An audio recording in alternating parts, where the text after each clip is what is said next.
ऐसे ही हिंदुस्तान आजाद नहीं हुआ। कौन नहीं जानता अल्लामा फजल हक खैराबादी को, जिन्होंने अंग्रेजों के खिलाफ फतवा जिहाद सादी फरमाया, तब हिंदुस्तान आजाद हुआ। और ये फतवा लिखा कहां से था? मदरसे की टूटी हुई चटाई में बैठकर। तवज्जो कीजिए, इसलिए मैं कहता हूं अगर भारत में ये अरबी मदरसे ना होते तो हिंदुस्तान आजाद ना होता। और अल्लामा फजल हक खैराबादी को जब अंग्रेजों ने अंडमान के जजीरे में ला जाकर के रखा, काले पानी की सजा दी, तो उसके अंदर कहा था अल्लामा ने, मुझे कलम दे दो, कागज दे दो, अपने वतन हिंदुस्तान की हिस्ट्री लिखना चाहता हूं। अंग्रेजों ने कहा था अल्लामा साहब ये गेस्ट हाउस नहीं है, जेल खाना है, यहाँ ना कलम मिलेगा ना कागज मिलेगा।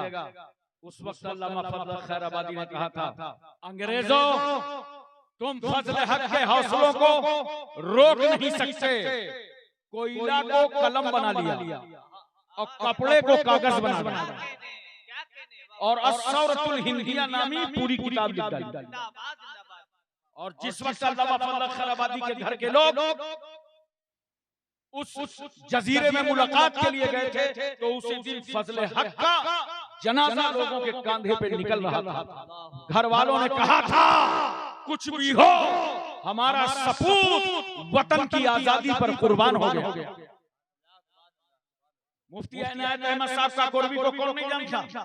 काले पानी की सजा काट करके जब जेल से बाहर निकल रहे थे तो उनके दोनों हाथों में किताब थी, एक हाथ में तवारीख हबीब इलाह और एक हाथ में इल्म उस्सेगा। और ये दोनों किताबें आज अरबी मदरसों में दाखिले निसाब। मुजाहिदीन आजादी की लिखी किताबें अरबी मदरसों में पढ़ाई जा रही हैं। कौन नहीं जानता मौलाना लुत्फुल्लाह शाह अलीगढ़ी को? ये मौलाना सैयद अहमद अशरफ कचौचवी रहमतुल्लाह अलैह के उस्ताद गिरामी हैं। इन्होंने कुर्बानी पेश की तब जाकर के मुल्क आजाद हुआ।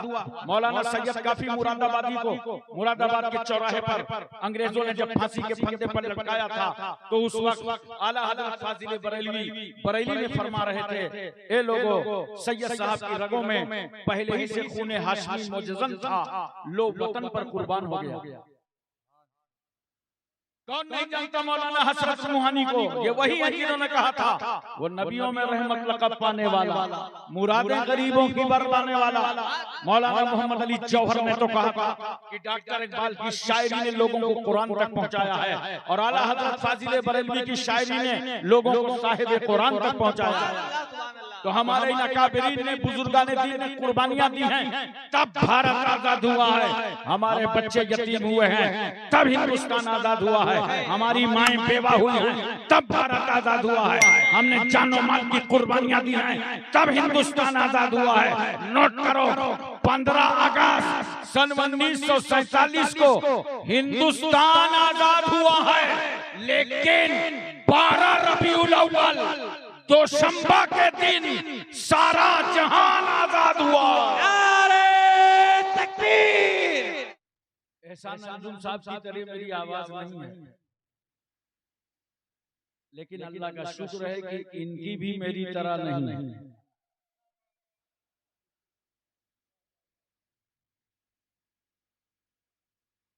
किसी जरूरत के तहत भाई अब्दुल करीम साहब ने खिताब फरमाया और शहादत को मुंतखब किया। वो बात मैं 2 मिसरे में पूरी करना चाहता हूं। बोलो, पूरी तवज्जो है। फरमाया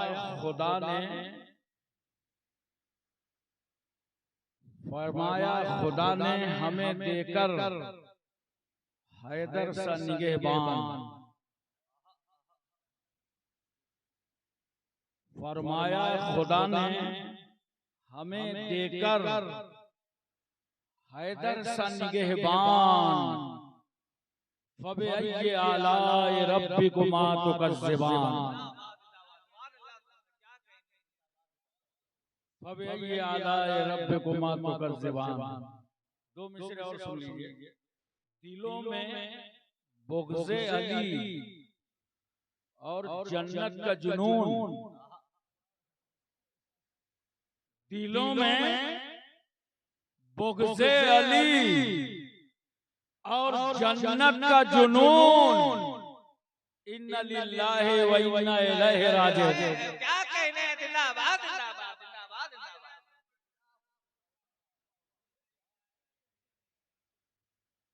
चार मिसरे हाजिर हैं। इस वक्त भारत की फील्डिंग बहुत टाइट है, चौवे छक्के नहीं लग सकते। कहीं कहीं कट करूंगा, अगर कोई कैच निकले तो संभालना। वो चाहते हैं कि हिंदुस्तान छोड़ दें हम, वो चाहते हैं कि हिंदुस्तान छोड़ दें हम। बताओ, भूत के डर से मकान छोड़ दें हम? क्या कहने, जिंदाबाद जिंदाबाद। बताओ, भूत के डर से मकान छोड़ दें हम? अब इस मकाम पे हाथों के आबले देखें, अब इस मकाम पे हाथों के आबले देखें। पहाड़ काट लिया है, चट्टान छोड़ दें हम?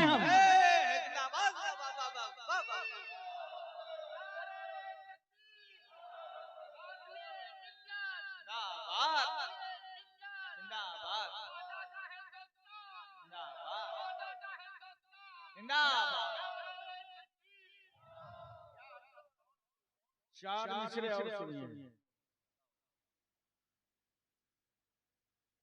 हर हिंदुस्तानी कहता है कि भारत का सच्चा वफादार मैं हूं। आखिर हिंदुस्तान का सच्चा वफादार है? हिंदुस्तान का सच्चा वफादार मैं ही हूं। आप लोग परेशान मत होइएगा, ये मैं जो है ना शैतान वाली नहीं है, इसमें पूरी कौम शामिल है। हिंदुस्तान का सच्चा वफादार मैं ही हूं। कब्रों से पूछ, असल जमींदार मैं ही हूं। कब्रों से पूछ, असल जमींदार मैं ही हूं। दरिया के साथ वो तो समंदर में बह गया, दरिया के साथ वो तो समंदर में बह गया।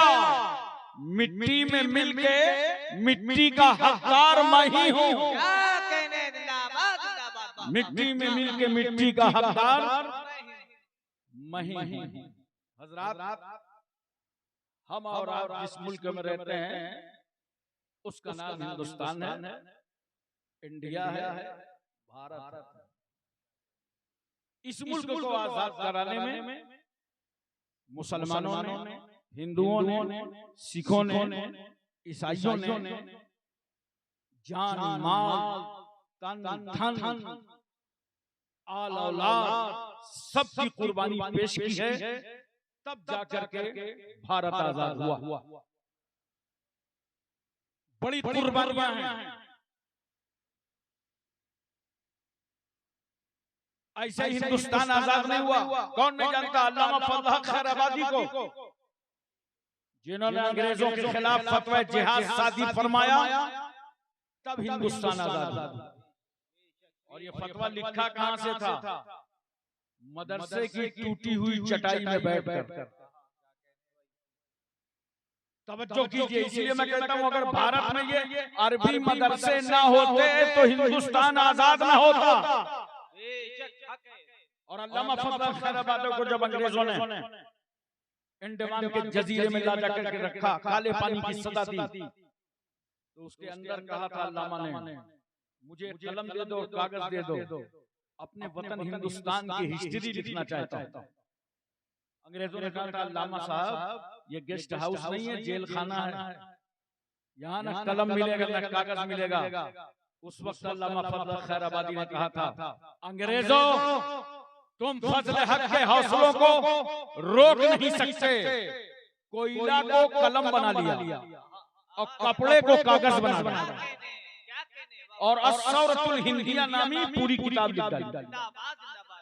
और जिस वक्त अल्लामा फजल हक खैराबादी के घर के लोग उस जजीरे में मुलाकात के लिए गए थे, तो उसी दिन फजले हक का जनाजा लोगों के कांधे पे निकल रहा था। घर वालों ने कहा था कुछ भी हो हमारा सपूत वतन की आजादी पर कुर्बान हो गया। मुफ्ती इनायत अहमद साहब का कोरबी को कौन नहीं जानता? काले पानी की सजा काट करके जब जेल से बाहर निकल रहे थे तो उनके दोनों हाथों में किताब थी, एक हाथ में तवारीख हबीब इलाह और एक हाथ में इल्म उस्सेगा, और ये दोनों किताबें आज अरबी मदरसों में दाखिले निसाब हैं। मुजाहिदीन आजादी की लिखी किताबें अरबी मदरसों में पढ़ाई जा रही हैं। कौन नहीं जानता मौलाना लुत्फुल्लाह शाह अली गढ़ी को? ये मौलाना सैयद अहमद अशरफ कचौचवी रहमतुल्लाह अलैह के उस्ताद गिरामी हैं।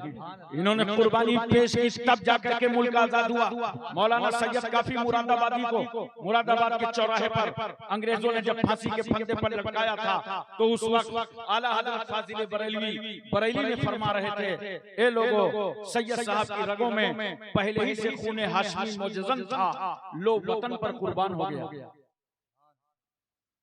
कौन नहीं जानता मौलाना हसरत मुहानी को? ये वही है जिन्होंने कहा था वो नबियों में रहमत लक़ब पाने वाला, मुरादें गरीबों की बरलाने वाला।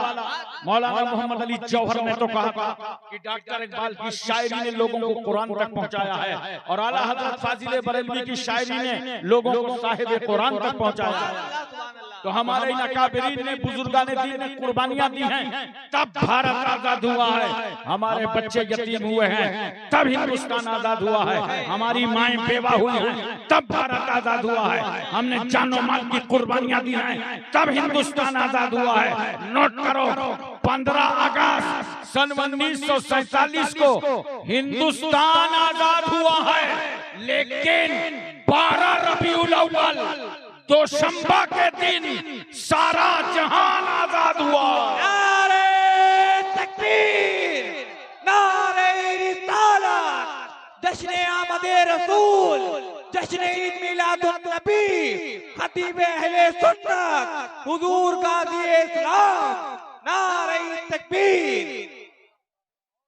हमारे आका की आमद के सदके में इस कायनात को आजादी मिली। अच्छा, एक बात मैं और अर्ज कर दूं, बोलो, पूरी तवज्जो है ना? ज़हन हाजिर है? आज जब पूरी दुनिया की बात कर रहा हूं मैं, जनता को, पब्लिक को, आवाम को अपना हक लेना पड़ता है, तो जनता क्या करती है? हुकूमतों के सामने हाथ फैलाती है। हाथ फैला करके भीख की तरह लोग अपना हक मांगते हैं, तब जाकर के हक मिलता है। पता चला मोर्चा खोल दिया, तब हक मिलता है। जंतर मंतर पर धरना प्रदर्शन करो, तब हक मिलता है। पार्लियामेंट का घेराव करो, तब हक मिलता है। असेंबली हाउस को घेरो, तब हक मिलता है। धरना प्रदर्शन तो एहतजाज करो, तब हक मिलता है। पूरी दुनिया की हुकूमतें पब्लिक को हक कब देती हैं? जब उनके सामने मुतालबा करो, अपना हक मांगो। अरे ये दुनिया है जो मांगने के बाद हक देती है, मगर कुर्बान जाओ उस रसूल पर जो 12 रबीउल अव्वल दोशंबा के दिन सुबह सादिक शहर मक्का में बीबी आमना की गोद में अब्दुल्ला के मकान में पाकीज़ा बदन खुशबू में बसा हुआ हालत सजदा में जो पैगंबर पैदा हुआ, वो नबी मक्के और मदीने की चटाई पर जलवागर है। नबी के सामने न कोई धरना है, न प्रदर्शन है, न आंदोलन है, न कोई अपील है, न कोई मुतालबा है, मगर मेरा रसूल इस समाज पर इतना मेहरबान है कि बगैर मांगे गरीबों को हक दे रहे हैं मुस्तफा, यतीमों को हक दे रहे हैं मुस्तफा, लावारिसों को हक दे रहे हैं मुस्तफा, बीमारों को हक दे रहे हैं मुस्तफा, कमजोरों को हक दे रहे हैं मुस्तफा, ज़ईफों को हक दे रहे हैं मुस्तफा। अरे वो बेटियां जो पैदा होते ही जिंदा दफन कर दी जाती थी, उनको जिंदगी का हक दे रहे हैं मुस्तफा। समाज की वो बेवा और जिसको मनहूस समझा जाता था, पहला निकाह बेवा के साथ करके बेवा को हक दे रहे हैं मुस्तफा। नोट करो, महल्ले का हक दे रहे हैं मुस्तफा, खानदान का हक दे रहे हैं मुस्तफा, वतन का हक दे रहे हैं मुस्तफा, तिजारत का हक दे रहे हैं मुस्तफा, तालीम का हक दे रहे हैं मुस्तफा, तरबियत का हक दे रहे हैं मुस्तफा, शफकत का हक दे रहे हैं मुस्तफा। मेरा रसूल, अरे सुनो, इंसान तो इंसान, मेरा पैगंबर जानवरों के हुकूक बयान कर रहा है। नारे तकबीर, नारे रिसालत, जश्न ईद मिलादुन नबी, खतीब अहले सुन्नत, नबी ने बता दिया जानवर को कब चारा देना, जानवर से कितना काम लेना है, जानवर को कब साए में बांधना है, जानवर को कब धूप में बांधना है। और रसूल ने तो तुम्हें इतना हक दिया, इन दरख्तों का हक पैगंबर ने बयान कर दिया। हरे भरे दरख्त मत काटो। ये आज दुनिया कह रही है, मेरे पैगंबर ने 1400 साल पहले कहा था। और सायादार दरख्त के नीचे गंदगी मत करो, बोलो बरात मत करो, शायद कोई मुसाफिर आकर के ठहर जाए। दरख्त लगाओ, दरख्त लगाना सबसे जायज है। मैं तुमसे अपील करता हूँ गाजियाबाद वालों, रबीउल अव्वल शरीफ का महीना है, नबी की मिलाद पाक में बैठे हो, हर आदमी की जिम्मेदारी है कि अपनी जिंदगी में कम से कम एक एक दरख्त लगाए। एक एक दरख्त लगाकर इस भारत को गुंबदे खजरा के रंग से हरा भरा कर दो। अगर कोई मुसाफिर दरख्त के नीचे आराम करेगा तो कब्र में सवाब मिलेगा। उस दरख्त का फल कोई खाएगा तो तुम्हें कब्र में सवाब मिलेगा। ये सच्चा जारिया है। नबी के मिलाद पर कुछ न कुछ ऐसा किया करो जो पूरी दुनिया को पैगाम जाया करे। हजरात मैं अर्ज कर रहा था, उस पैगंबर ने सबके हुकूक दिए, जिंदों को भी हक दिया रसूल ने, हत्ता कि मेरे पैगंबर ने मुर्दों का भी हक बयान कर दिया। देखो एक बात बताओ, मरना है कि नहीं? मरने के नाम पे कोई बोलता नहीं, बड़ा प्रॉब्लम। इतना कंफर्म टिकट, बस डेट नहीं मालूम। और जो जितना ज्यादा बूढ़ा है उससे पूछो बाबा मरना है क्या, तो लाठी निकाल देगा, ये कौन आ गया मरने की बात कर रहा है। हालांकि सबको एक दिन मरना है। हमारा तुम्हारा लाशा आंगन में पड़ा होगा, रूह निकल जाएगी, समाज रो रहा होगा, खानदान आंसू बहा रहा होगा। जानते हो रूह निकलते ही तुम्हारे घर वाले तुम्हारा नाम बदल देंगे। कभी अपनी हकीकत को समझा? बहुत बड़े चौधरी थे, बहुत बड़े हिटलर थे दुनिया में, बड़े पैसे वाले थे, बड़ा रोब था, बड़ा घमंड, बड़ा तकब्बुर। देखो अपना तकब्बुर तुम्हारी औलाद ने घर में मिटा दिया। रूह निकली, कोई नहीं कहता अब्दुल्ला लेटा है, सब कह रहे हैं मैयत रखी है। बोलो मुर्दा लेटा हुआ है, घर ही के लोगों ने नाम बदल दिया। 4-5 घंटे आंसू बहाएंगे लोग, कहेंगे नहलाने का इंतजाम करो। नहलाने के लिए जो पटरा लाया जाएगा, तखत लाया जाएगा, और जो ताबूत रखने के लिए वो कहां से? बोलो जोर से बोलो। मस्जिद से। अब समझ गए, चंदे वाली चारपाई में लिटाए जाओगे, इसमें 2-2 रुपए चंदा देके जमा किया था। आज तक मैंने दुनिया के किसी रईस को नहीं देखा भारत में कि मरने से पहले उसने कहा मैं बड़ा नफासत पसंद इंसान था, जरा नया सा ताबूत मेरा बनवा लेना, अच्छा नया तखत बनवा लेना नहलाने के लिए। उसी चंदे वाली चारपाई में लिटाए जाओ। लेटाओ तख्ते, नहलाना शुरू करो, कपड़े उतारो, कपड़े कुछ टाइट थे, कब मत उतारो वरना मुर्दे को झटका लग जाएगा, कैंची ले लो काट दो। वाह रे इस्लाम तेरी रहमतों को सलाम। अरे वो इस्लाम जो एक मुर्दा को तकलीफ नहीं देता, वो इस्लाम किसी जिंदे को क्या तकलीफ देगा? रहमत का मजहब है, बरकतों का मजहब है, इंसानियत का मजहब है, मानवता का मजहब है, बशरियत का मजहब है, इखलास का मजहब है, अखलाक का मजहब है, भाईचारा का मजहब है, मसावात का मजहब है, अहिंसा का मजहब है। हजरात मैं तवज्जो चाहता हूं और अपना ज़हन जरा से हाजिर रखिए। थोड़ी देर के बाद कफन में लपेट दिए जाओगे, कुछ लेके दुनिया से नहीं जाओगे। याद रखना, जो नेकियां करना है कर लो, कफन में जेब नहीं होती। बोलो कुछ ले जाओगे? सब यहीं रह जाएंगे। ये मेरे घर वाले मेरी अंगूठी तक उतार लेंगे। 5 घंटे आंसू बहेंगे। का जनाजा तैयार ले जाओ। खानदान के लोग आए, उठा लिया ताबूत। माँ ने क्या किया? रो पड़ी, आंसू बहा बहा के तड़प तड़प के रोती रही। माँ ना रोए, वो माँ जो बेटे के रोने पर रोए, बेटे के सोने पर सो जाए, माँ नींद की मिठास में गुम हो, बच्चा तड़प जाए तो माँ नींद की छटक रोते हुए बच्चे को अपने कलेजे से लगाकर अपना सफेद खून पिला पिला कर फिर सुलाती। हम गंदगियां देख करके ठहर नहीं पाते। वो माँ रात रात भर उठाती रहती। जिस माँ ने 9 महीने तक पेट में रखा वो माँ, 2 साल तक छाती का दूध पिलाया वो माँ, जिसने तेरे जिस्म पर तेल की मालिश करके कुव्वत बख्शा वो माँ, जिसने तुझे झूले में झुलाया वो माँ, जिसने तेरे कपड़े तब्दील कराए वो माँ, जिसने तेरे सर पर तेल की मालिश की वो माँ, जिसने उंगली पकड़ करके सहने चमन में चलना सिखाया वो माँ, जिसने रस्म बिस्मिल्लाह खानी कराई वो माँ। इतना प्यार करने वाली माँ मगर घर ही में रुक गई। और कहा खानदान वालों जाओ खुदा हाफिज, मेरे हाथों में और पैरों में शरीयत की बेड़ियां और हथकड़ियां पड़ी हैं, मैं अपने बेटे का साथ नहीं दे सकती। माँ ने तो घर ही में साथ छोड़ दिया। जिसको सबसे ज्यादा प्यार था उसने घर ही में साथ छोड़ लेकर के कब्रिस्तान पहुंचे। मिट्टी उतारी गई। एक नौजवान खड़ा हुआ, कहा ठहरो, कब्र में कुछ मिट्टी गिर गई है, इसको उठा लेने। मैंने कहा आप क्यों उठा रहा है? अब तो मुर्दा मिट्टी ही में मिलने जा रहा है। कहा हजरत मिट्टी में कुछ कंकरियां हैं, कहीं मुर्दे के जिस्म में चुभ ना जाए।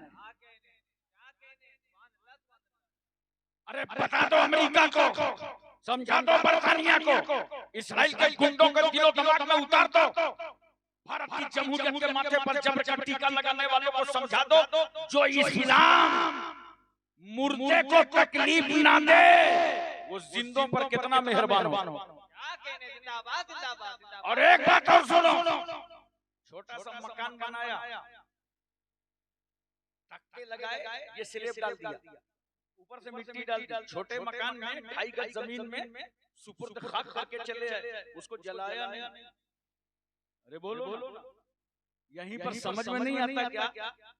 जो इस्लाम मुर्दा जलाने की इजाजत ना दे वो इस्लाम किसी जिंदा को जलाने की क्या इजाजत देगा?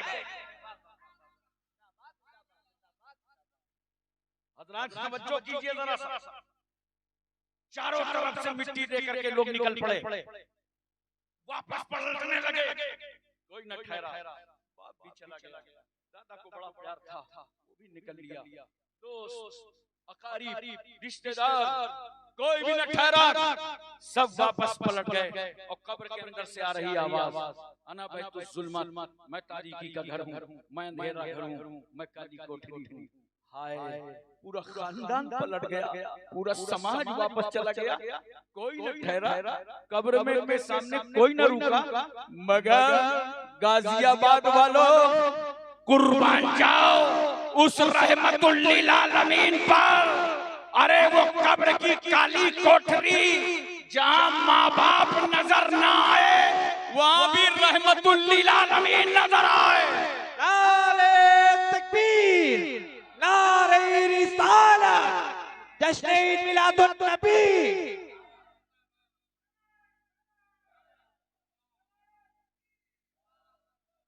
मज़हबे इस्लाम, मज़हबे इस्लाम, जश्न ईद मिलादुन नबी, सरकार की आमद, दिलदार की आमद, हुजूर की आमद, पुरनूर की आमद, यासीन की आमद, ताहा की आमद। हज़रात, मैं एक बात आपसे पूछना चाहता हूँ, बोलो पूरी तवज्जो है ना? ज़हन हाजिर है? अब बात तो यहीं से गाजियाबाद वालों समझ में आ गई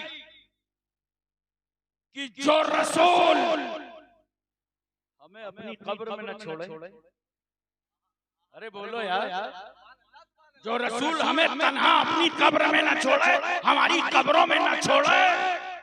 अरे जो नबी पैदा हो नबी की मीलाद हो तो नबी कहें उम्मती उम्मती अल्लाहुम्मा उम्मती। अरे जो रसूल अपनी मीलाद में न छोड़े तो आज तय कर लो हम भी नबी की मीलाद छोड़ने को तैयार नहीं है। क्या कहने जिंदाबाद जिंदाबाद, क्या कहने जिंदाबाद।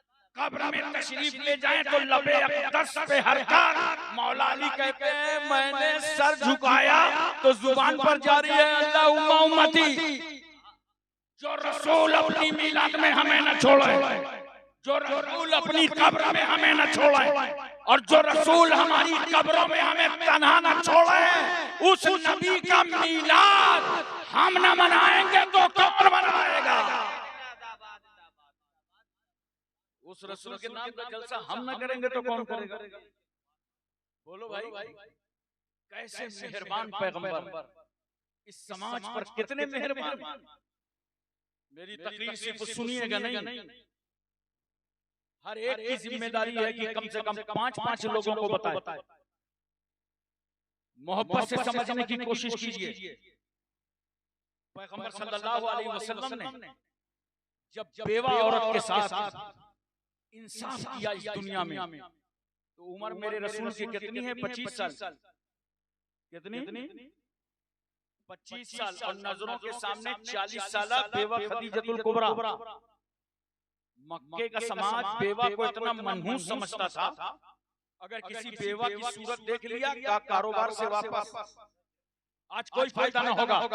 आज मनहूस का चेहरा देखा है।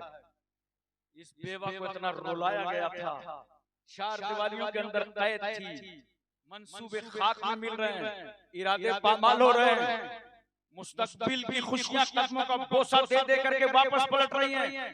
बेवा रो रही है, ए अल्लाह मेरे शौहर का इंतकाल हो गया तो मेरा कसूर क्या था? अब मैं किसी के घर की दुल्हन नहीं बन सकती, मैं किसी की बीवी नहीं बन सकती, किसी के घर के लिए रहमत और बरकत नहीं बन सकती। पूरा समाज रुला रहा था बेवा को। हिंदुस्तान में वहम परस्ती कम थोड़ी है। एक साहब हमसे मिले, कहा हमारे यहाँ जब कोई औरत बेवा हो जाती है तो उसको हम लोग शक्कर खाने को नहीं देते, गुड़ देते। अबे मैंने कहा बेवा के साथ किया था बेइंसाफी, मगर मुकद्दर अच्छा था, गुड़ का रेट अच्छा हो गया। एक छींक पर पूरा प्रोग्राम कैंसिल कर देने वाली कौम। अच्छा खासा चले जा रहे हो टाटा सुमो से, स्कॉर्पियो से, अचानक फुल ब्रेक मार दिया, क्या हुआ? वो बिल्ली रास्ता काट गई। मुझे हैरत तो ये है कि मुसलमान ड्राइवरों का रास्ता भी बिल्ली काट जाती है। कितनी पावरफुल बिल्ली है कि कलमा पढ़ने वाले का रास्ता भी काट जाती है। एक गाड़ियां चलाने वालों, चाहे दूसरे की चलाओ चाहे अपनी गाड़ी चलाओ, कान खोल करके सुन लो, ये वहम परस्ती समाज से मिटाओ। तुम तो वो हो कि अपने नबी के नाम पर जब निकलते हो, अबे बिल्ली क्या रास्ता काटेगी? तुम्हारा तो दिल्ली भी रास्ता नहीं काट सकती। क्या कहने जिंदाबाद जिंदाबाद।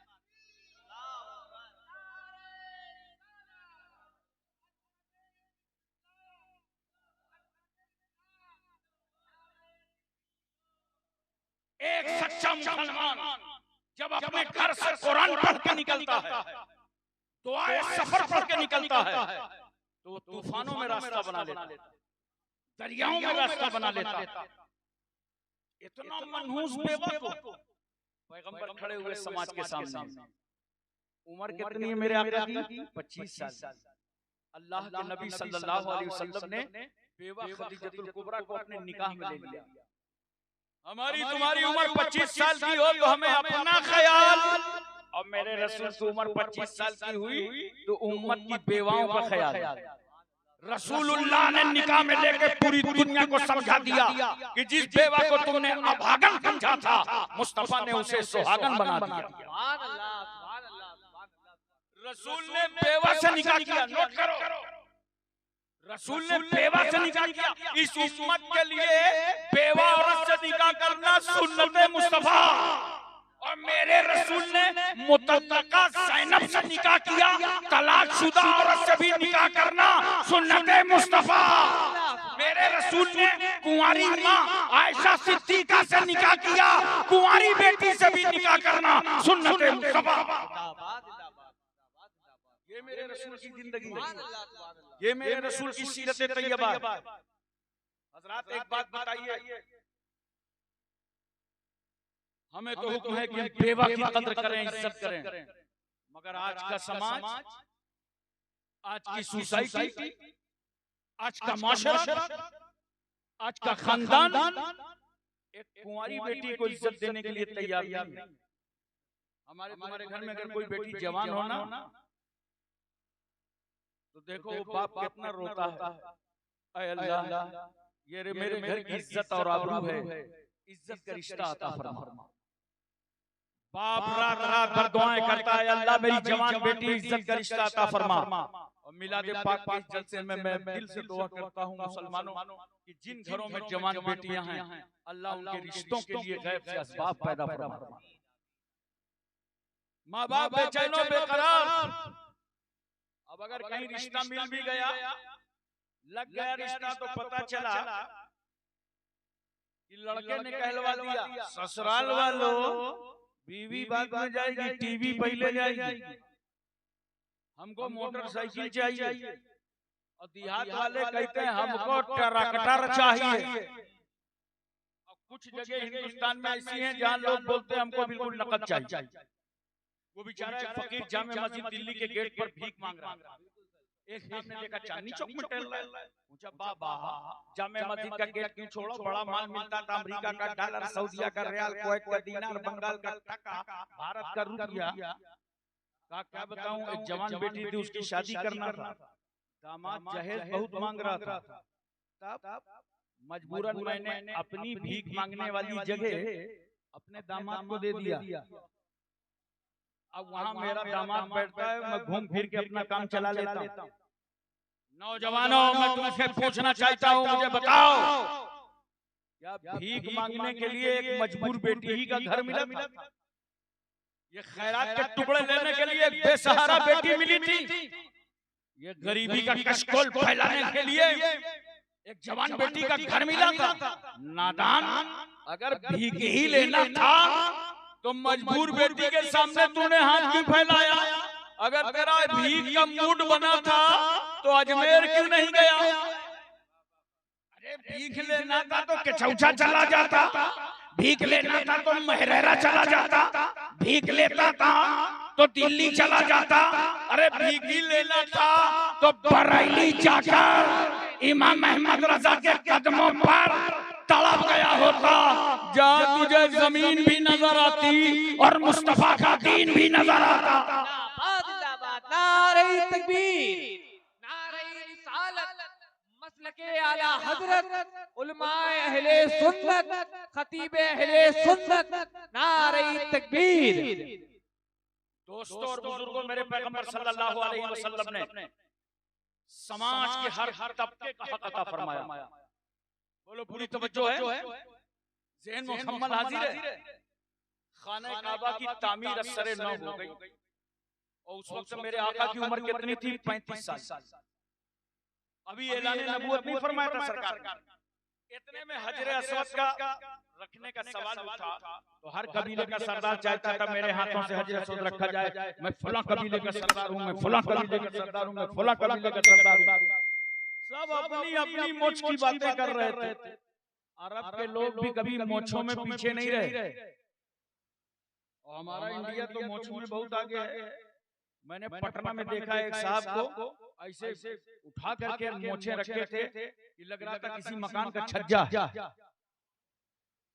एक साहब को देखा मोछें जो घुमा घुमा के मोटी रखे हुए थे, लग रहा था मोछ नहीं है, भैंस की पूंछ है। अब दो लालटेन टांग इतनी बड़ी बड़ी मोछ।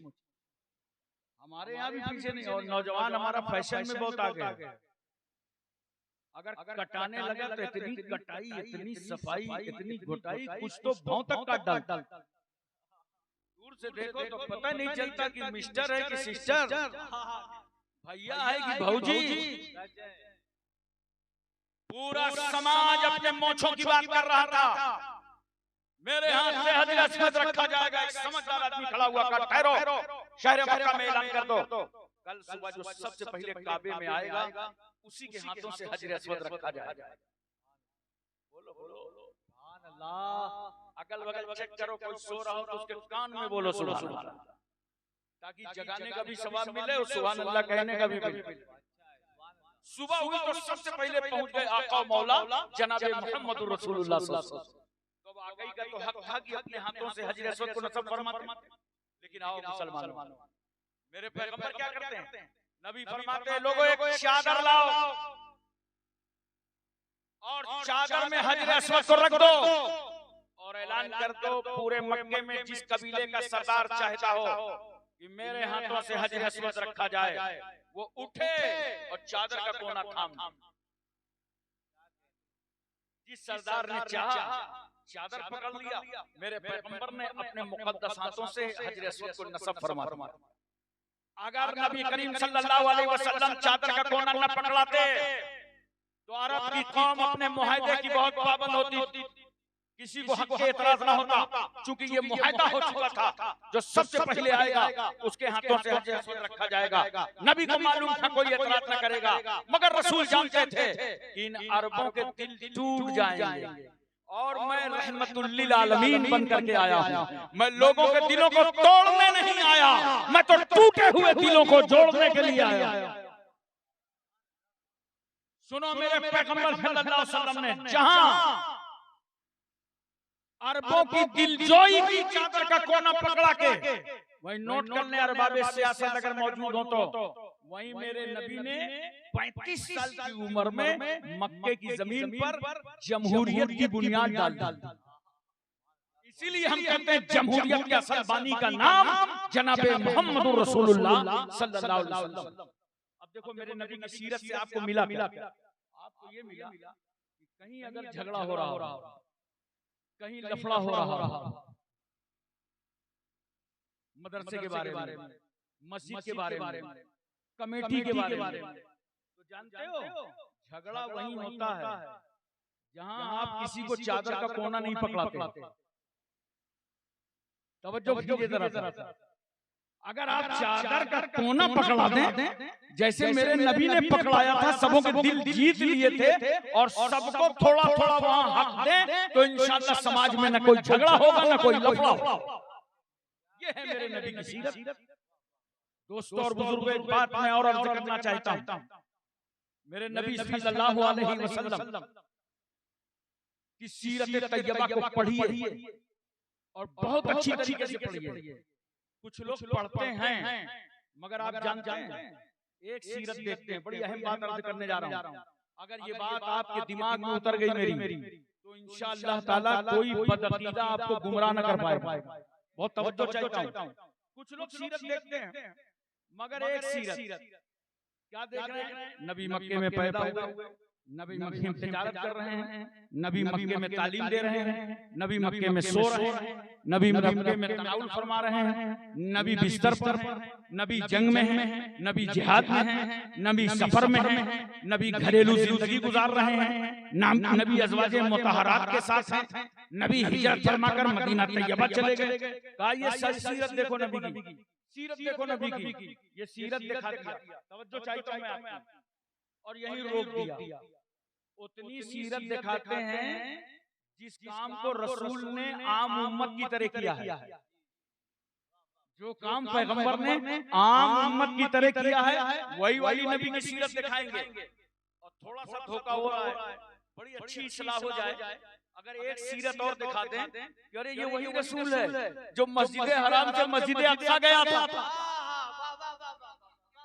ये सीरत छुपा लेते हो। सीरत नबी, सीरत नबी, सीरत नबी के जलते पे जलता, जलते पे जलता। अरे खूब करो, अरे ये दूसरी वाली सीरत तो बताओ। ये रसूल मस्जिद हराम से मस्जिद अक्सा, अरे ये वही रसूल है कि पहले आसमान पर गए तो आदम ने इस्तकबाल किया था और जैसे ही दरबार में फरिश्ते ने खटखटाया, जिब्रील साथ में, पहले आसमान का फरिश्ता पूछता कौन हो? कहा मैं जिब्रील हूँ। साथ में कौन हो? ये साथ को क्यों पूछ रहा है फरिश्ता? उसको मालूम है जिब्रील आए तो कोई खास बात नहीं है। साथ में आज कोई है, ये साथ में कौन है? कहा ये तो मोहम्मद सल्लल्लाहु अलैहि वसल्लम। फिर फरिश्ते ने समझ लिया कि ऐसे अजीम रसूल हैं कि नबी ऐसे तो आएंगे नहीं, जब तक बुलाए न जाएं तो फरिश्ता कहता है क्या उनको बुलाया गया है? जिब्रील कहते हैं हाँ हाँ उनको बुलाया गया है। अरे भाई ये सीरत नजर नहीं आती? दूसरे आसमान पर गए नबी, तीसरे पे गए नबी, चौथे पे गए, सातों आसमान की सैर किया, सिदरा पे गए तो जिब्रील रुक गए। ये सीरत भी तो बता दिया करो। अरे बोलो यार, ये सीरत भी तो बता दिया करो। जिब्रील रुक गए, कहा मैं बाल बराबर आगे ना जाऊंगा, मैं बाल बराबर आगे ना जाऊंगा। क्यों जिब्रील? अगर ये सारे मुए परम फरोगे तजल्ला बसोदत परम। अब अगर मैं बाल बराबर आगे जाऊंगा तो खुदा की तजल्ली के फरोग से मेरे पर जल जाएंगे। मैं तवज्जो चाहता हूँ गाजियाबाद वालों, पहले इसको मोहब्बत बैठे हैं, तवज्जो चाहता हूँ। जिब्रील क्या कह रहे हैं? बाल बराबर आगे न जाऊंगा। अब कुछ लोग शामियाना कनात लेके आगे बढ़ने का मौसम बनाए। जिब्रील कह रहे हैं बाल बराबर आगे जाऊं, क्यों न जाएंगे? पर जलने का खतरा है। जहां रसूल जा रहे मेरे पर जलने का खतरा, मैं न जाऊंगा। मैंने कहा जिब्रील जहां आपके पर जलने का खतरा था आप रुक गए, आपने मेरे नबी को जाने क्यों दिया? आपको रोकना था कि या रसूल अल्लाह आगे मेरे पर जलने का खतरा, नाजुक जगह है, न जाइए। पैगंबर रुकिए। जिब्रील आपने रसूल को रोका क्यों नहीं? अच्छा ठीक है नहीं रोका तो साथ गए क्यों नहीं? तवज्जो कीजिएगा जरा सा। बेटा बैठ जाओ, जल्दी से बैठ जाओ, तुम बेटा के पीछे से पानी दो। साथ गए नहीं और रोका भी नहीं। तवज्जो चाहता हूं, ईमान रोशन हो जाएगा। जिब्रील ना आप सिदरा के आगे जा रहे हैं और ना नबी को रोक रहे हैं। इतनी नाजुक जगह रसूल जा रहे हैं, पर जाने खतरा है। कहा सुनो, मैंने इरादा कर लिया कि जाऊंगा नहीं। गया इसलिए नहीं कि मैं रसूल की तरह नहीं हूं। मैंने कहा रोका क्यों नहीं? कहा रोका इसलिए नहीं कि रसूल मेरी तरह नहीं है। देखो ये अकीदा किसका है? जिब्रील का। ना मैं रसूल की तरह ना रसूल, जोर से तो बोलो, ना मैं रसूल की तरह ना रसूल। तो यही अकीदा तो हजरत मीकाईल का, यही हजरत इसराफील का, यही हजरत इजराइल का। अल्लाह का शुक्र है मलकुल मौत भी मिले तो अपने ही अकीदे के। क्या कहने, जिंदाबाद जिंदाबाद जिंदाबाद। बोलो पूरी तवज्जो है ना? अच्छा ये अकीदा कब का है? जब बरेली नहीं था। अरे बोलो, अजमेर नहीं था। कब का अकीदा है? ना देवबंद, ना बरेली, ना अजमेर, ना कलियर, ना केचौछा, ना बदायूं, ना महरहरा। जब जिब्रील सिदरा पे ठहरे तो ना नबी की तरह हूं और न नबी मेरी तरह। इसलिए मैं कहता हूँ लंबे चौड़े इख्तिलाफ ना किया करो। आज से फैसला कर लो कि जो अकीदा है जिब्रील अमीन का, वही अकीदा है सारे मोमिनीन का। नारे तकबीर, नारे रिसालत, जश्न मिलादुन नबी, मसलके आला हजरत, अकीदे अहले सुन्नत, खतीबे अहले सुन्नत, हुजूर गाज़ी इस्लाम, हुजूर गाज़ी इस्लाम, नारे तकबीर। इसलिए मैं अर्ज करता हूँ नबी की दोनों सीरत देखो, मसला हल हो जाएगा। बोलो, जमीन की भी सीरत देखो, आसमानों की भी सीरत देखो। बहरहाल हज़रात, मैं समझाना आपको ये चाहता हूं,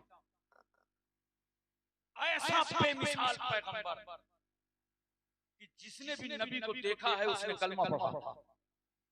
दुश्मन नबी का चेहरा देख के दोस्त। आप जानते हैं समाज में 4 तबके ऐसे हैं जो किसी की अकीदतमंद नहीं होते। दोस्त, साथी, अपने साथी का अकीदतमंद नहीं होता। आपका क्लास फेलो अगर मिल जाए तो आप बाहें से बाहें डाल देंगे, कैसे हो, किस तरह हो, खैरियत है, उसको खराब लगेगा। अबे मेरी पोस्ट नहीं समझ लिया, मैं जिला अधिकारी हूँ, मगर नहीं, साथी तो साथी होता है।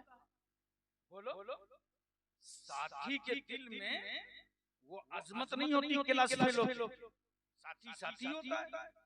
इसी तरह बीवी शौहर की अकीदतमंद नहीं होती। इतना खामोश हो, लगता है सबकी बीवियां बहुत अकीदतमंद हैं। अरे कुछ तो बोलो। बीवी शौहर की अकीदतमंद नहीं होती। देखो ये हमारे उलमाए किराम बैठे, जब आपके घर मिलाद शरीफ में आते हैं, जलसे में आते हैं, कॉन्फ्रेंस में आते हैं, माशाअल्लाह मैं सुबह से देख रहा हूँ कि हमारे इमरान मियां, उनके साथी शौकत साहब, इकबाल साहब गाजियाबाद स्टेशन से लेकर मेहमानों को ला रहे हैं, पहुंचा रहे हैं, इस्तकबाल कर रहे हैं। हजरत ये एसी रूम है, यहाँ ठहर जाइए, अच्छी सी चादर है, आप बैठिए और लेटिए, ये पानी है, ये खाना है। तुम्हारे घर में किसी के घर में अगर मेहमान आए तो आदमी इज्जत करता है ना कि आज मेहमान हमारे घर में। कहीं भी मिलाद में ये उलमा जाए तो आप क्या कहते हो? आइए हजरत तशरीफ लाइए, बड़ा करम हुआ, बड़ा एहसान हुआ, बड़ी नवाजिश है, आइए मुबारक कदम रख दीजिए। लेकिन एक बात बताओ, इनसे सुबह पूछना, जब ये अपने घर जाते हैं, कभी इनसे बीवी बोली आइए बड़ी मेहरबानी है, बड़ा करम है, बड़ी नवाजिश है, बड़ी इनायत है, आइए मुबारक कदम रख दीजिए, आइए जल्दी से मुकद्दस कदम रख दीजिए। बीवी बोली? अबे बीवी की नजर में तो शौहर शौहर होता है। इसी तरह बच्चे बड़ों के अकीदतमंद नहीं होते। जो बच्चे पीछे होंगे सलाम के टाइम सबसे आगे, और गाजियाबाद के बच्चे तो पहले से आगे बैठ गए, क्योंकि बच्चों को बड़ों से अकीदत नहीं होती। इमाम साहब ढीले होना तो बच्चा इमाम से आगे चला जाएगा। आप देखो सलाम के वक्त आए कहां से? रास्ते से कि तुम्हारी टांगों के अंदर से। बच्चे बड़ों के अकीदतमंद नहीं होते। बोलो। इसी तरह इंडिया में नौकर, अरबों में गुलाम। नौकर कभी मालिक का अकीदतमंद नहीं होता। इस धोखे में मत रहना। हाथ बांधे खड़ा है, जी सर, हाँ सर, मार जा रहा है पूरे जिस्म और जवारे के साथ, अकीदत का इंतहाई तौर पे मुजाहिरा कर रहा है, जी सर, यस सर। और अंदर ही अंदर कुढ़ रहा है कि 6 बज गया है, छोड़ेगा कब? क्योंकि नौकर को मालिक से कभी अकीदत नहीं होती। नोट करो, समाज के ये 4 तबके, बीवी शौहर की अकीदतमंद नहीं होती, दोस्त अपने दोस्त का अकीदतमंद नहीं होता, बच्चा बड़ों का अकीदतमंद नहीं होता, नौकर अपने मालिक का अकीदतमंद नहीं होता। समाज के ये 4 तबके किसी के अकीदतमंद नहीं होते। मगर कुर्बान जाओ उस रहमतुल लिल आलमीन पर, कुर्बान जाओ मुस्तफा जाने रहमत पर, कि मेरे रसूल ने सबसे पहले जो कलमा पढ़वाया तो अपने करीबी दोस्त अबू बकर से कलमा पढ़वाया।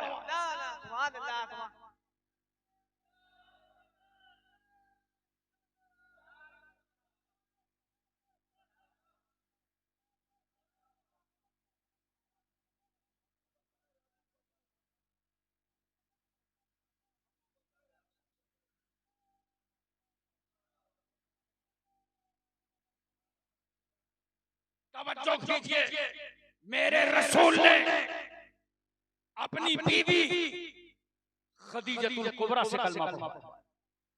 बीवी से एक बात मनवा के दिखाओ।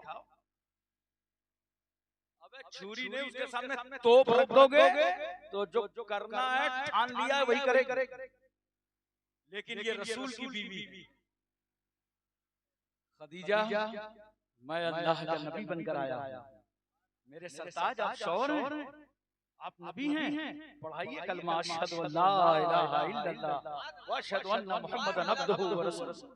मेरे आका सल्लल्लाहु अलैहि वसल्लम ने हजरत अली से कहा, उम्र कितनी है? आला हजरत फाजिले बरेलवी लिखते हैं 8 साल से लेकर के 10 साल की उम्र। नबी फरमाते हैं अली रात में खदीजा को नमाज पढ़ते देखा था। हाँ या रसूल अल्लाह। अली रात में खदीजा को सजदे करते देखा था। हाँ या रसूल अल्लाह। ये हाथ का उठाना, हाथ का बांधना, जमीन पर पेशानी रख देना, पैगंबर ये कौन सा सिस्टम है? नबी फरमाते अली जिस खुदा ने मुझे अपना नबी बनाया है, ये उसकी इबादत का तरीका है। मैं नबी बनकर आया हूँ। का सरकार पढ़ा दीजिए, अशहदु अन ला इलाहा इल्लल्लाह व अशहदु अन्ना मुहम्मदन अब्दुहु व रसूलुहु। मेरे नबी ने यही बात गुलाम ज़ैद इब्न हारिसा से कहा, ज़ैद मैं अल्लाह का नबी हूँ। ज़ैद कहते हैं, पढ़ते हैं कलमा ला इलाहा इल्लल्लाह मुहम्मदुर रसूलुल्लाह। पता चला दुनिया में जो किसी का गुलाम नहीं है, वो भी रहमतुल लिल आलमीन का गुलाम। ऐसा कायनात का बेमिसाल पैगंबर, लाजवाब रहनुमा नबी ने अपना जब अखलाक दिखाया तो बड़े से बड़े दुश्मन ढेर हो गए। जानते हैं सरकार सल्लल्लाहु अलैहि वसल्लम तबलीग फरमा रहे हैं शहर मक्का में, इस्लाम फैला रहे हैं। आज तो हमें इस्लाम फैलाना बड़ा आसान है। कुछ लोग इस्लाम फैलाते फैलाते जाके मस्जिद में टांग फैला देते थे।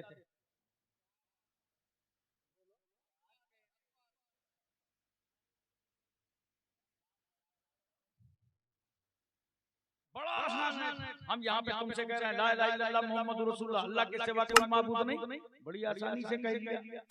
लेकिन मेरे रसूल ने कहाँ कहा था अल्लाह के सिवा कोई माबूद नहीं है? वहां कहा था जहाँ घर घर माबूद थे। बोल, हर आदमी का अलग अलग पसंदीदा माबूद, पत्थर माबूद, लोहा माबूद, हलवा माबूद, सत्तू माबूद, आटा माबूद, भूख लगी तो गोला माबूद ही पी गए। ऐसे माहौल में नबी क्या कह रहे हैं? ला इलाहा इल्लल्लाह या अय्युहन नास कुलू ला इलाहा इल्लल्लाह तुफ्लिहू। ऐ लोगों, तुम अल्लाह को एक मानो, सब कामयाब हो जाओगे। अल्लाह को एक मानो, अल्लाह को एक मानो। नबी तबलीग कर रहे हैं और इस्लाम धीरे धीरे फैल रहा है, आहिस्ता आहिस्ता कदम बढ़ा रहा है। 14 मुसलमान हो गए, 24 मुसलमान हो गए, 34 मुसलमान हो गए, 39 मुसलमान हो गए। और जब 39 मुसलमान की खबर मक्के में फैली तो मक्के के बड़े बड़े शोरमा घबरा गए। 39 लोग दाखिले इस्लाम हो गए। अगर एक और कलमा पढ़ लेगा तो इस्लाम की बॉडी रजिस्टर्ड हो जाए। अरबों में कायदा और कानून था, किसी जमात में अगर 40 आदमी हो जाए तो उस बॉडी का रजिस्ट्रेशन हो जाता। 39 लोग कलमा पढ़ चुके हैं, अगर एक और मुसलमान हो गया तो मुसलमानों की बॉडी रजिस्टर्ड हो जाएगी। कहा रोको इस्लाम, अब कोई मुसलमान ना होने पावे, कोई कलमा ना पढ़ने पावे। बाज़ाब्ता मीटिंग रखा। और जानते हो ये मीटिंग कहाँ रखा? काबे में। कहाँ? काबे में। बड़े बड़े शोरमा जमा हुए। अबू जहल जैसे फिरका परस्त, बड़े बड़े हिटलर जमाना आगे मीटिंग करने लगे, मशवरा करने लगे, रोको इस्लाम, किसी को मुसलमान न होने दो, कलमा न पढ़ने दो। उमर इब्न खत्ताब वहां मौजूद थे। उन्होंने कहा अरब के शोरमाओ, अरब के जियालो, अरब के बहादुरो, हमारी तुम्हारी खामोशी का नतीजा 39 मुस्लिम हो गए, 45 लोग दाखिले इस्लाम हो गए। नाकाबिले बर्दाश्त। अब खत्ताब का बेटा बर्दाश्त न करेगा, तलवार उठाया, फिजाओं में लहराया। खुदा की रहमत मुस्कुरा रही है। मक्के वालों, मेरे महबूब के खिलाफ मेरे ही घर में उमर तलवार लहरा रहे हैं, निकल पड़े बाहर बड़े रोब में। अब हम किसी को मुसलमान न होने देंगे, अब हम किसी को कलमा न पढ़ने देंगे। हजरत अब्दुल्लाह इब्न नुआइन से रास्ते मुलाकात हो गई। उमर कहाँ जा रहे हो? कहा 39 लोग मुसलमान हो गए, इस्लाम बढ़ता जा रहा है, अब हम किसी को कलमा न पढ़ने देंगे। उमर फिजाओं में तलवार लहरा रहे हैं, मैं किसी को मुसलमान न होने दूंगा। खुदा की रहमत मुस्कुरा पड़ी। उमर तुम किसी को मुसलमान नहीं होने दोगे? चलो चलो मेरे महबूब की बारगाह चलो, अब हम तुम्ही को मुसलमान करेंगे।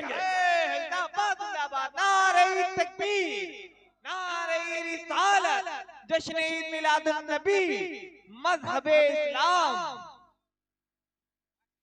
उमर आए नबी की बारगाह में, सरकार की नजर उमर पर, उमर की नजर नबी पर। नबी ने देखा मुस्कुरा के पूछा, उमर क्या ईमान लाने की उम्र नहीं आई? ये सुनना था कि कदमे रसूल में गिरे का सरकार पढ़ा दीजिए। दाखिले इस्लाम हो गए, मुसलमान हो गए। अब मैं पूछना इतना चाहता हूँ, ए फारूक आज़म, आपकी कौन सी तलवार थी? नबी की तलवार के सामने काम न कर सकी? कहा हाँ, बड़ी मजबूत और मुस्तहकम तलवार लेके गया था, मगर मुस्तफा के अखलाक की तलवार ने मेरे लोहे की तकरार तलवार के टुकड़े टुकड़े कर दिए और मैं ताब ना ला सका और दाखिले इस्लाम हो गया।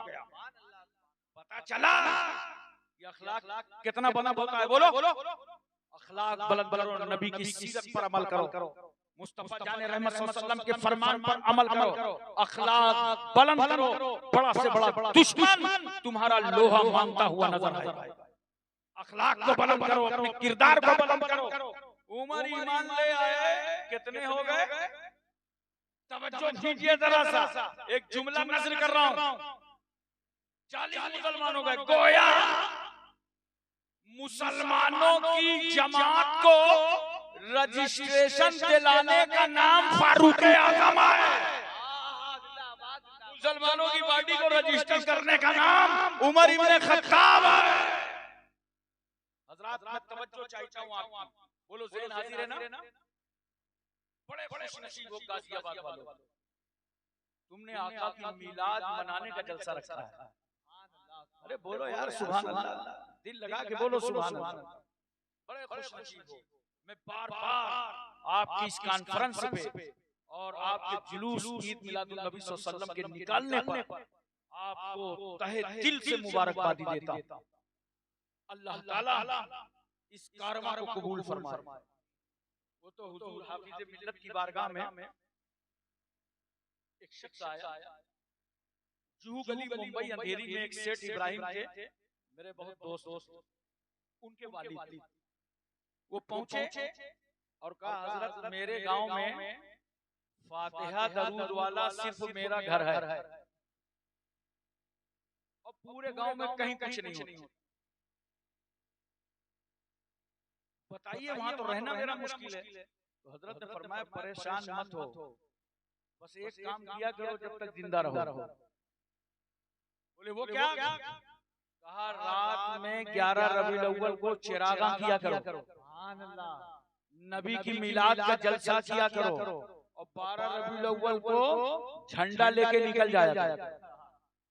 उसने कहा कि हजरत अकेले शुरू करो।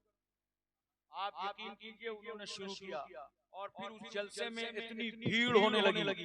एक बार इब्राहिम सेठ मुझे भी उस जलसे में ले गए और पूरी रुदात उन्होंने सुनाई और जुलूस जब निकलने लगा तो गांव का बच्चा हाथों में झंडा लेके नजर आ रहा।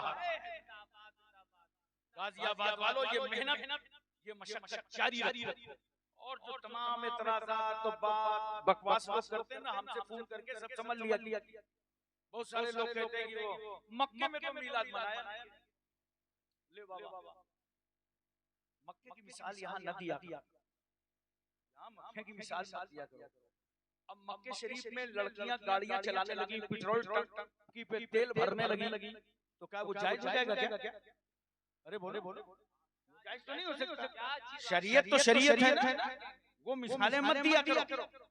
याद रखो, शरीयत वो शरीयत है कि मेरे पैगंबर सल्लल्लाहु अलैहि वसल्लम ने मक्के मदीने में बैठकर जो इस्लाम का नक्शा बनाया था, तवज्जो उलमा की खास तवज्जो, जो इस्लाम का नक्शा बनाया था पैगंबर ने, इतना परफेक्ट नक्शा था कि उस नक्शे को चाहे नेपाल में सेट कर दो, चाहे बांग्लादेश में सेट कर दो, UP, MP, Tamil Nadu, Karnataka, Himachal, Haryana, Punjab, Kashmir, Uttarakhand, Chhattisgarh, Saurashtra, Gujarat, Maharashtra, Asia, Malaysia, Indonesia, सऊदीया, Libya, Cambodia, Korea, Mongolia, Maldives, Bhutan, Singapore, Burma, Brunei, Vietnam, Hispania, Romania, Bulgaria, Czechoslovakia, Yugoslavia, Tanzania, England, highland, Thailand, New Zealand, Nagaland, Nagaland, Gorkhaland, पूरी कायनात में जिस मुल्क में सेट करोगे मक्की और मदनी नक्शा, वहां इस्लाम नजर आएगा।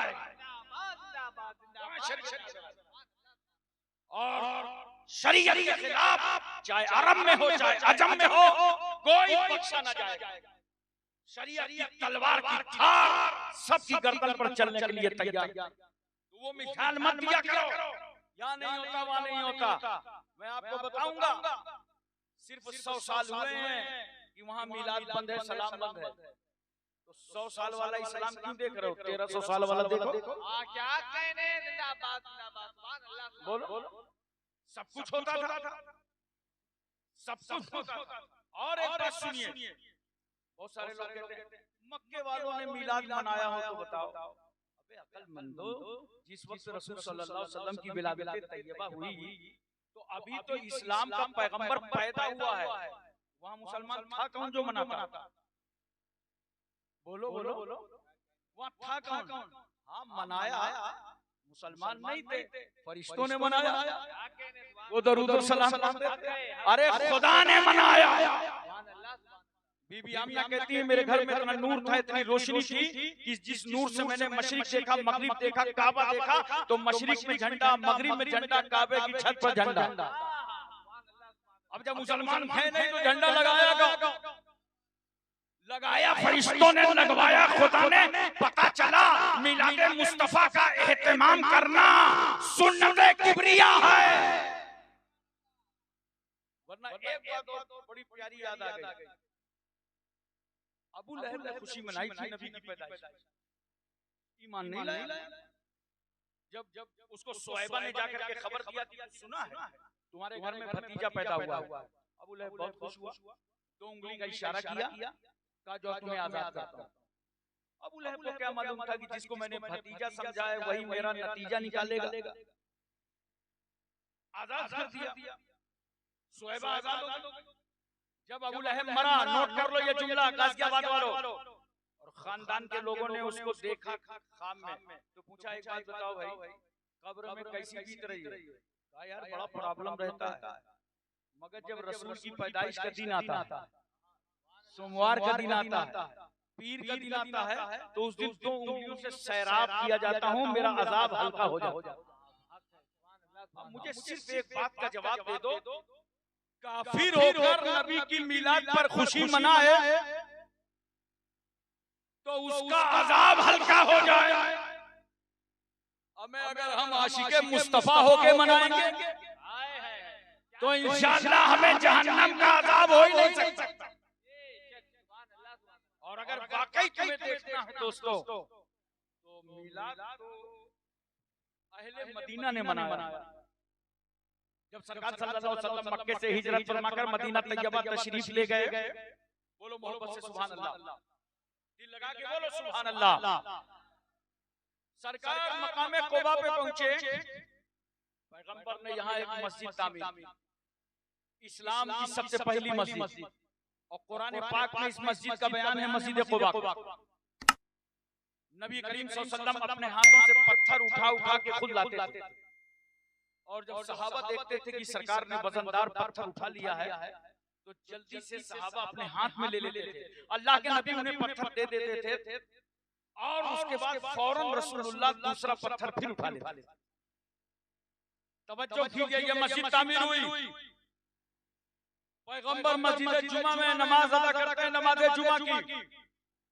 बुरैदा असलमी नामी एक शख्स आता है 70 सवारों के साथ, और उसकी नियत साफ सुथरा नहीं थी, मगर जब पैगंबर सल्लल्लाहु अलैहि वसल्लम के पास आया और नबी का चेहरा देखा तो कहा सरकार पढ़ा दीजिए कलमा, अशहदु अल्ला इलाहा इल्लल्लाह व अशहदु अन्ना मुहम्मदन अब्दुहु व रसूलुहु।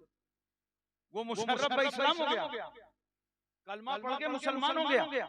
मैं तवज्जो चाहता हूँ, अब सुन लो गाजियाबाद वालों, बुरैदा असलमी ने क्या कहा था? कहा या रसूलल्लाह कहाँ जा रहे हैं?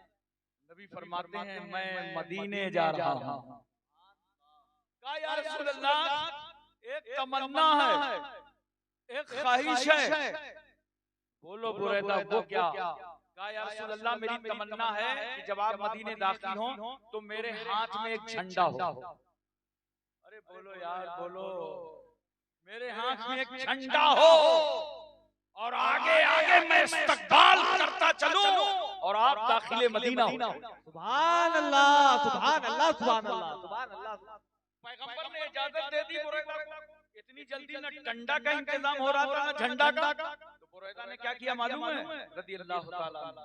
वो क्या करते हैं, सहाबी हैं, उन्होंने अपने सर का साफा खोला और नेजा निकाला और नेजे पे साफा बांधा और उसे बुलंद किया, कहा ये परचमे रसूल है। अब बुरैदा आगे आगे चल रहे हैं। तवज्जो कीजिए जरा सा। कहाँ यार जो लोग हमारे झंडों पे बहस करते हैं, मेरे भाई झंडों पे बहस मत किया करो। देखो नबी का दाखिला हो रहा झंडे के साथ, और झंडा मिला नहीं तो नेजा को डंडा बनाया, साफा को झंडा बनाया। तवज्जो चाहता हूं आपकी। जब अहले मदीना को मालूम हुआ बनी नज्जार एक कबीला था कि सरकार आ रहे हैं, रहमत लिल आलमीन आ रहे हैं, तो उस कबीले ने क्या किया मालूम है? नबी के इस्तकबाल के लिए पूरा कबीला निकल पड़ा और 2 रोया सफे बना दिए और बीच में सरकार है। और जो लोग 2 रोया सफे बनाए थे वो भी सुनो, वो हथियार बंद थे, हथियारों के साथ आए थे नबी का इस्तकबाल करने के लिए। दोनों सफों के दरमियान अब रहमतुल लिल आलमीन चल रहे हैं और नारे तकबीर से पूरा शहर मदीना गूंज रहा। इस इस्तकबाल के साथ मेरा रसूल मदीने में दाखिल हुआ। इसीलिए मैं कहता हूँ असल मिलाद तो मदीने वालों ने मनाया, नबी की तशरीफ आवरी पे। और जब मदीने की औरतों को मालूम हुआ कि अल्लाह का नबी आ गया, अल्लाह का पैगंबर आ गया, रसूलुल्लाह मदीने आ गए, तो औरतें जानते हो छतों पे चढ़ गई। जबकि इत्तला हो चुकी थी अहले मदीना को कि रसूल आने वाले हैं, तो जानते हो क्या करते थे? क्योंकि वो सोशल मीडिया का जमाना तो था नहीं कि फिक्स डेट मालूम हो जाए, फ्लाइट का टाइम मालूम हो जाए, ट्रेन और बस का सफर तो था नहीं। सवारियों का था, ऊंट का था, घोड़ों का था, तो फिक्स डेट नहीं मालूम थी कि नबी मदीना किस दिन आएंगे। अल्लाह अकबर। अहले मदीना क्या करते थे? सुबह जल्दी से खाना वाना बना लेते थे और खाना खा लेते थे, और उसके बाद घर बार के साथ मदीने की बाहर आबादी से बाहर निकल जाते थे। क्यों? उनसे पूछो यहाँ क्यों आ गए? कहा सरकार आ रहे हैं, सरकार आ रहे हैं। एक दिन नहीं, शरीको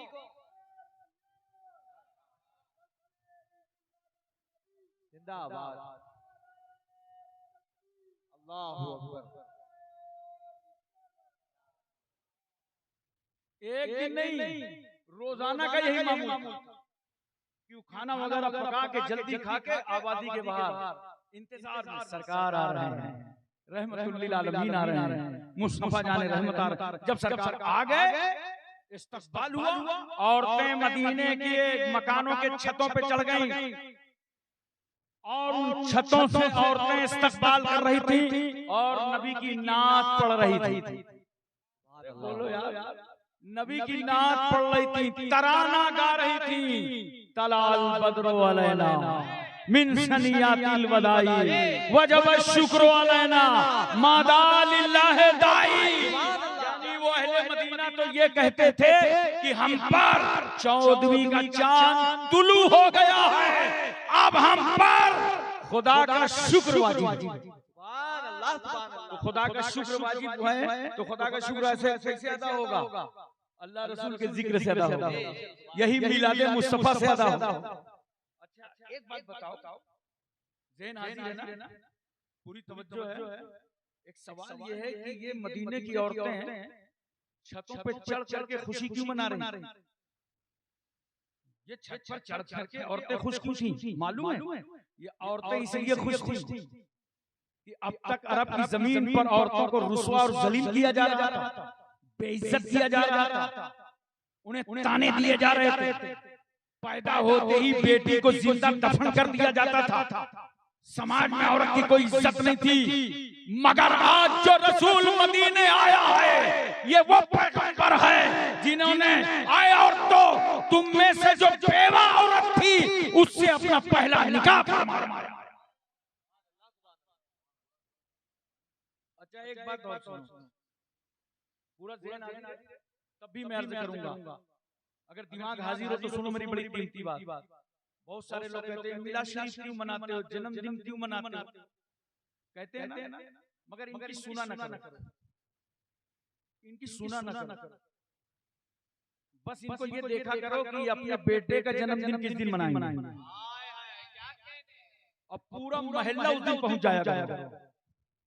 और कहते ये क्या घाल चल रहा है भाई, नबी पैदा हो तो उस खुशी को अटैक डालते हो, रोकते हो, और बच्चा पैदा हुआ तो छुरी जानवर के बजाय पाव रोटी पे चला दे रहे हैं, केक काटे डाल रहे हैं।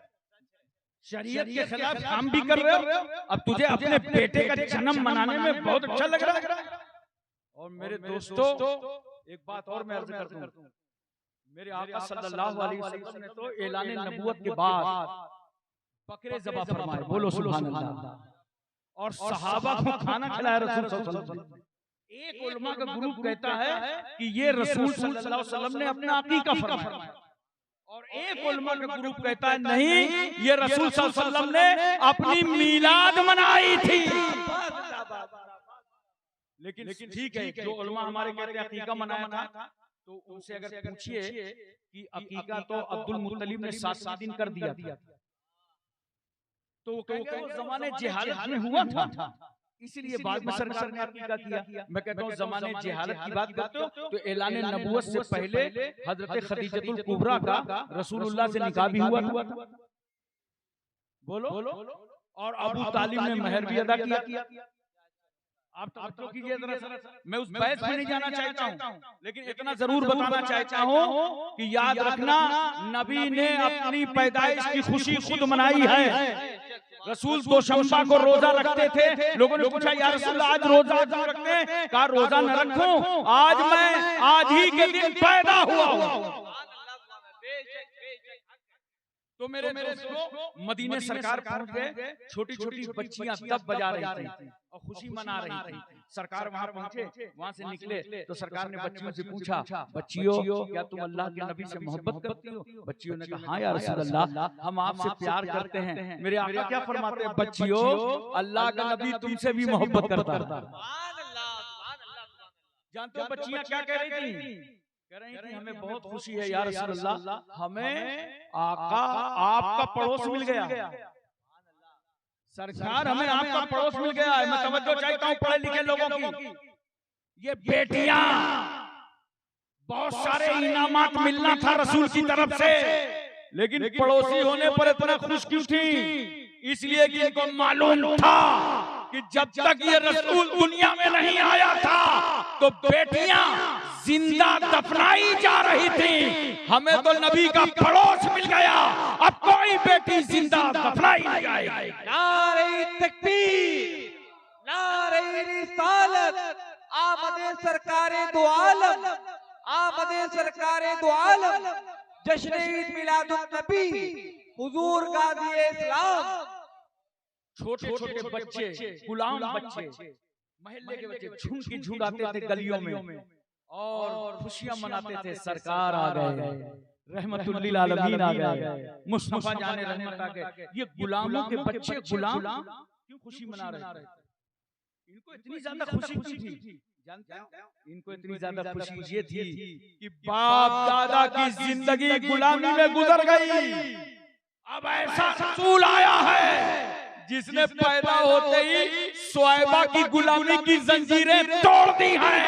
अब ये उम्मत गुलाम न रहने पाएगी, मुस्तफा के सदके में सब आजाद हो जाएंगे।